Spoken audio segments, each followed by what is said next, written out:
Sous l'œil attentif de leur superviseur, ces jeunes Ivoiriens entretiennent ces plants de piment. Après avoir tenté leur chance à l'immigration, tous veulent désormais refaire leur vie ici en Côte d'Ivoire.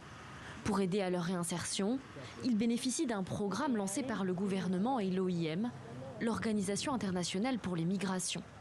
Il était important pour nous, à travers ce projet, de faire des transferts de compétences et permettre à ces migrants donc, de pouvoir apprendre de nouvelles pratiques, donc des pratiques essentiellement fondées sur la nature. Ce transfert de compétences, le formateur de nos apprentis agriculteurs en a bénéficié lui aussi. Parti en Tunisie en 2013, incarcéré en Libye, il a été rapatrié en Côte d'Ivoire en 2017 et s'est réinséré dans l'économie ivoirienne grâce à ce programme. Depuis, son objectif est resté le même, prévenir les départs de la jeunesse ivoirienne. Donc lorsque nous nous sommes retrouvés dans les prisons en Libye, nous avons vu utile de pouvoir communiquer plus, de mener des campagnes de sensibilisation. Mais après, pendant que vous menez ces campagnes de sensibilisation, il faut trouver aussi des méthodes de réinsertion et d'insertion des jeunes. En 2023, près de 1700 migrants sont rentrés en Côte d'Ivoire après une vague xénophobe en Tunisie, au Maroc ou en Algérie. Un nombre important, jamais vu depuis 2013.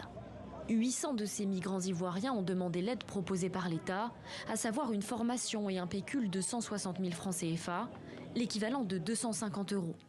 Une centaine d'entre eux l'ont obtenu. Les autres l'attendent toujours, comme Abdulrahman. L'homme de 28 ans regrette sa vie en Tunisie. Il y avait un boulot où je me défendais. Souvent même, j'envoyais l'argent à la famille. Il y avait une vie stable là-bas. Avec peu que je gagne ici, je ne peux pas me prendre en charge. En attendant de toucher la somme d'argent promise et d'ouvrir son commerce, Abdulrahman se forme dans le magasin de son frère. Moi, j'ai déjà un projet. Donc j'attends maintenant le financement pour pouvoir au moins faire mon projet. Mais si chaque fois, de 9 mois, on est là, on tourne, on ne sait pas quand. Voilà, c'est pas trop ça. Face aux difficultés d'insertion et face à la lenteur administrative, certains des migrants rentrés au pays en 2023 seraient déjà repartis. Au ministère de la Diaspora, on minimise les délais de mise en place de l'aide promise aux migrants revenus. Le tout n'est pas de revendiquer, il faut voir les efforts qui sont faits pour que les choses se passent au mieux et qui pensent aussi aux pays pour lesquels il y a eu des crises, mais dont les pays n'ont pas organisé de retour. Des campagnes de sensibilisation sur les dangers liés à l'immigration irrégulière sont organisées à Abidjan et ailleurs dans le pays. Mais arriver à convaincre qu'un avenir est aussi possible en Côte d'Ivoire reste encore un défi.